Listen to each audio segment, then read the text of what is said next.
Georgia Journal rolling on this week. We are here in Perry, Georgia, visiting the Go Fish Georgia Education Center.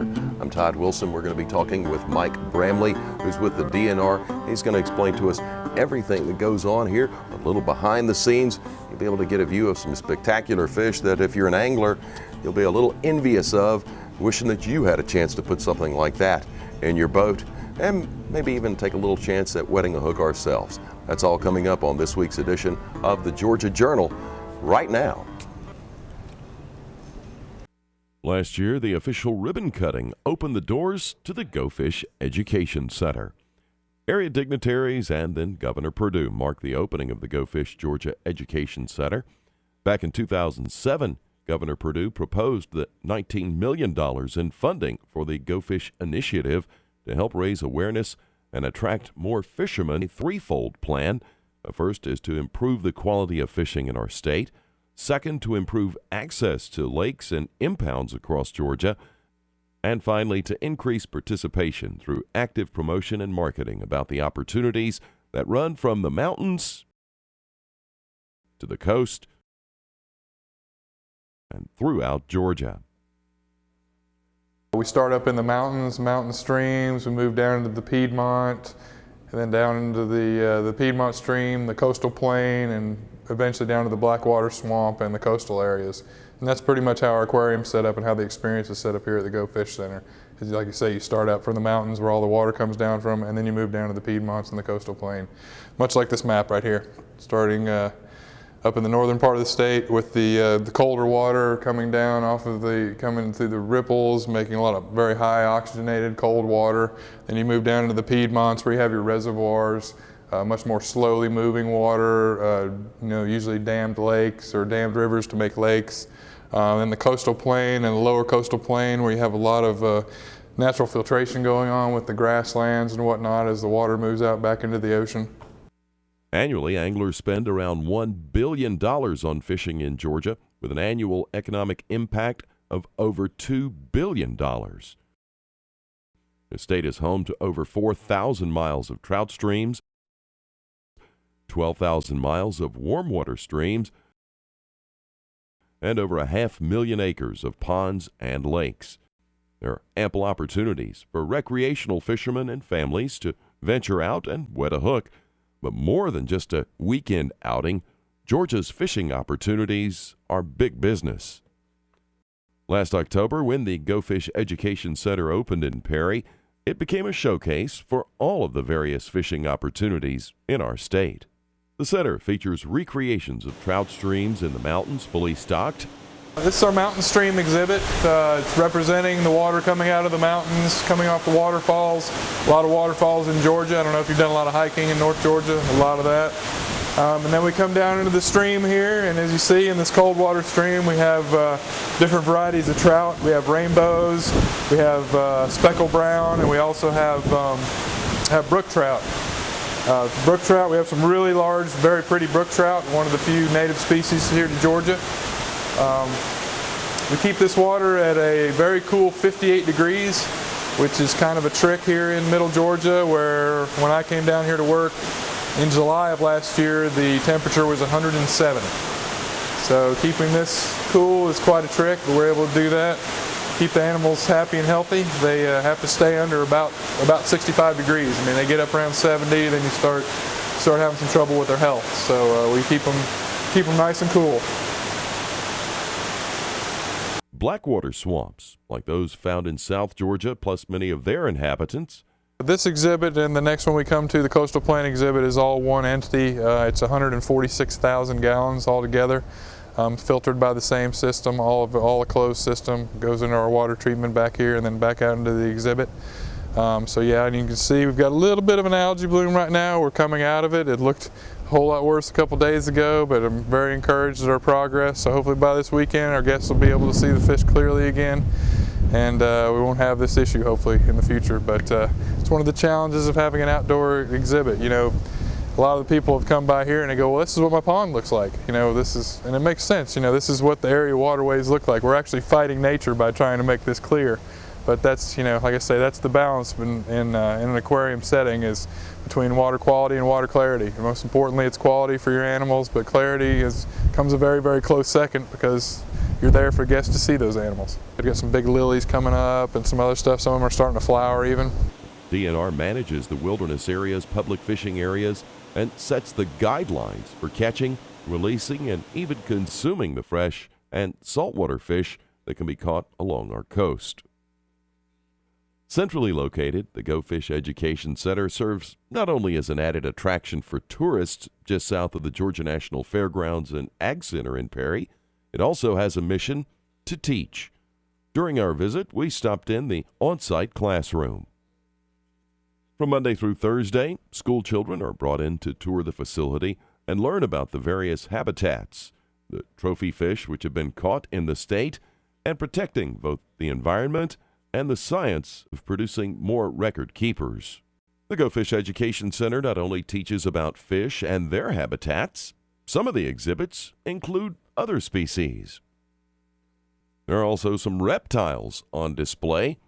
3 alligators reside in one exhibit at Go Fish. Bramley says their habitat is expanding across Georgia. You'll often see them out here in the sun, not moving very much, but as they're in the sun, they're becoming more energized. So, alligator out in the sun that's not moving, chances are if you provoke him, he's going to move very quickly. So you want to be very careful with that. These guys are by far my favorite animals we have here at the center. I think the alligators are great. There's that element of danger, but they're not really that dangerous. They're pretty docile. These guys especially, they've got a really good life. They don't have anybody bothering them. They have somebody come in, give them food every once in a while, and they seem to have it pretty good. One of the good things about having them here is because we're starting to see them further north. Now, in the 90s, when I was going to school at Georgia Southern in Statesboro, we'd see an alligator down there, and that was a big to-do. I mean, that was a big deal if you saw an alligator that far north. Well, I came here from Atlanta, and they've been spotting alligators in the Chattahoochee in Atlanta. So they're starting to become, humans and alligators are bound to cross paths more and more now. And we use this as an opportunity, to educate children. I ask the kids, have you ever seen an alligator in the wild? And then I talk to them about, people's wanting to feed them. It looks cool to feed an alligator. I often, it's fun for me to feed the alligators. I like it too. But, I always remember that, these alligators, they're going to have to stay here now, because they won't be able to be released in the wild, because they will see people as a source of food, so that would be dangerous to people. And you can do the same thing to an animal that's already out in the wild. So we try to discourage, watch the animal from a distance, enjoy nature, enjoy what's there. But don't interfere on it. Don't become a part of it. Don't feed the animal. Don't make them associate people with food, so they don't have to be destroyed or removed from whatever area they're at. The Georgia Journal continuing here at the Go Fish Center. In just a moment, when we come back, we're going to try our luck at a little saltwater fishing. You stay tuned. Welcome back to the Georgia Journal and our visit to the Go Fish Education Center in Perry. Our guide is the DNR's Mike Bramley, who wears a lot of hats.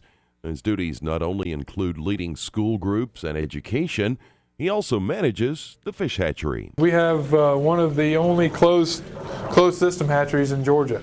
So these are all closed systems. They all recirculate, have their own filtration system and disinfection. It's also the only hatchery in Georgia that has the capacity to chill water. I showed you that chiller heat exchanger out back. We also have heat exchangers on several of these exhibits, so we can spawn out colder water animals like the sturgeon he's taking pictures of right now. These are the cold water. I've also got walleye in the back over there, and that's in a chilled tank as well. Yes, stripers. No, they're stripers. They're I believe they are. There's a Gulf striper and there is an Atlantic striper. I believe these are Gulf.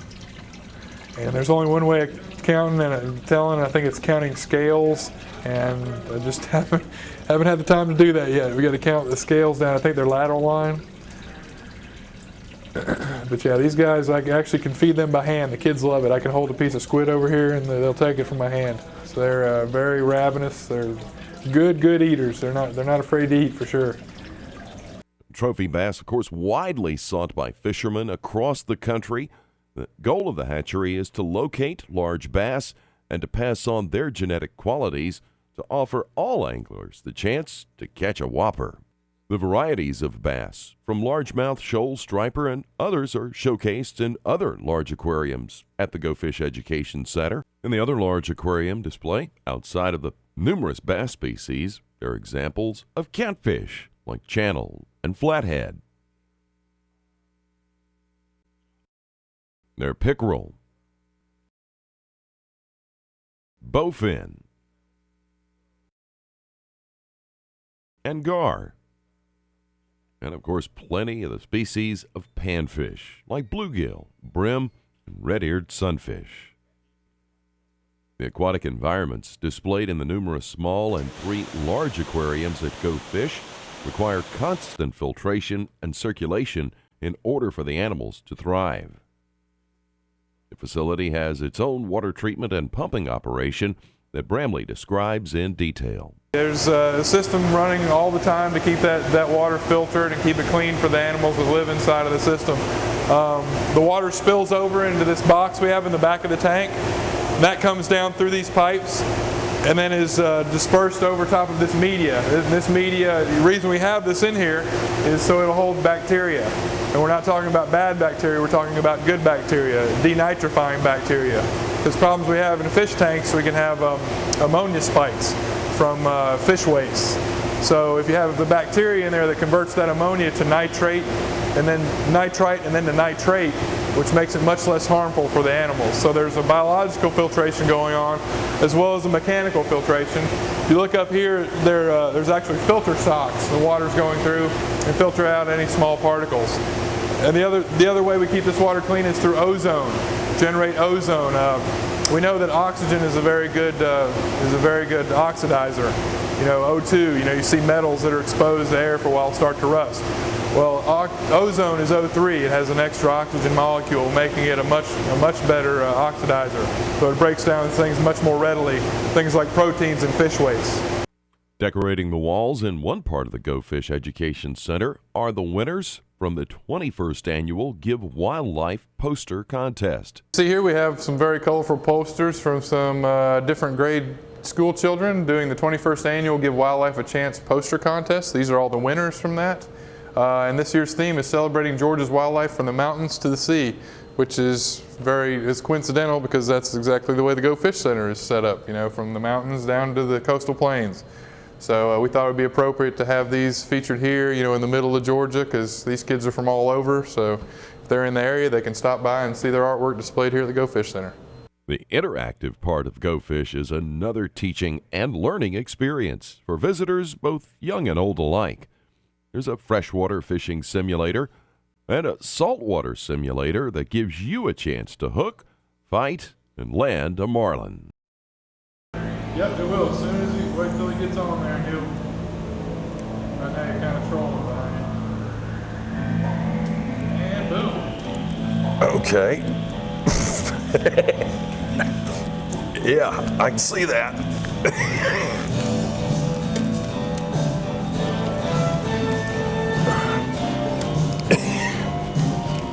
Now that number on the bottom there gets to 1,000, you lose the fish.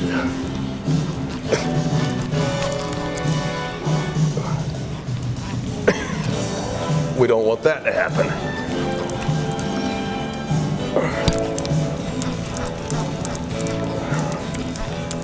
As you see, it's a bigger challenge than reeling in a bass.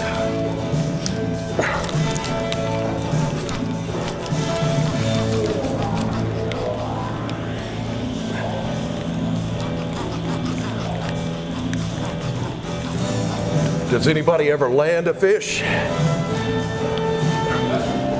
Is it possible to land it?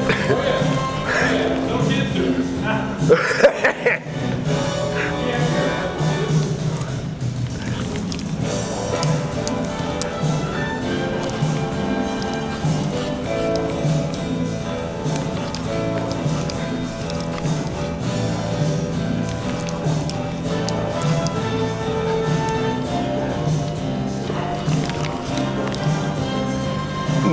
No, not again.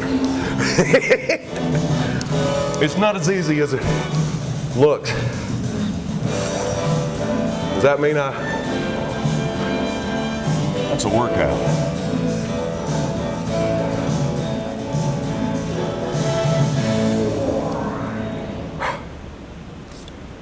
Okay, so saltwater fishing is a lot more difficult than freshwater fishing, but you can try it out yourself if you visit the Go Fish Georgia Center here in Perry. Although the aquarium has displays dedicated to the freshwater species across Georgia, examples of the numerous species of saltwater fish that frequent the state's 90 miles of coastline are also showcased, from marlin, tarpon, and many more. Now here at the center we mostly concentrate on freshwater fish and freshwater fishing opportunities, but a lot of people forget about the fact that Georgia has a coastline as well. Kind of a small coastline, but a coastline nonetheless. And here we have represented are some of the trophy fish that would be caught off of the Georgia coast. So we've got several different species, some yellowfin tuna, mahi-mahi, we've got some different grouper species here, bull shark, everybody's interested in seeing the sharks. Of course, a couple different redfish, everybody's really excited about catching redfish. Also have the barracuda. And these are all animals you can find off the Georgia coast and are other fishing opportunities rather than the freshwater ones that we have a lot of here as well. You don't have to travel all the way to North Georgia to see beautiful waterfalls, an example of the fish species that you can catch there. They're right here in Middle Georgia in Perry at the Go Fish Georgia Education Center. There's a lot more to see and do and experience here, and we're going to bring you that when we come back from the break with more of Todd Wilson's Georgia Journal. You stay tuned. Welcome back to the Georgia Journal. I'm Todd Wilson as we are spending some time today out wetting a hook right this second. The episode this week all about fishing the Go Fish Georgia Education Center. Glad you're with us. There's a bite. Like myself, there are a lot of folks across the Peach State who are looking to land a huge trophy bass, and the Go Fish Georgia Education Center and the hatchery there are looking to propagate that species and expand the opportunities for catching big bass in our state through the Lunker program. The Lunker program, what we have inside is we've also offered the public, if they can bring us a 13-pound bass or better, we'll give them a free mount of that bass. If they can bring it to us alive, so we can use that animal's genetics for spawning, we'll go ahead and give them a mount for that, a representative mount of the fish they caught. So more incentive to go out and catch. Exactly, as if they needed more incentive to catch a 13-pound bass. I'm not sure that needs a whole lot of incentive, but you know, you get your picture up on the board, get the picture of your fish and everything, and you can come by and show your family, show your friends, look what I did. You know, it'll always be here for them. The tools of fishing, a history of angling gear, is also highlighted. Rods, reels, and scores of lures used by anglers for decades are presented. Some of the lures have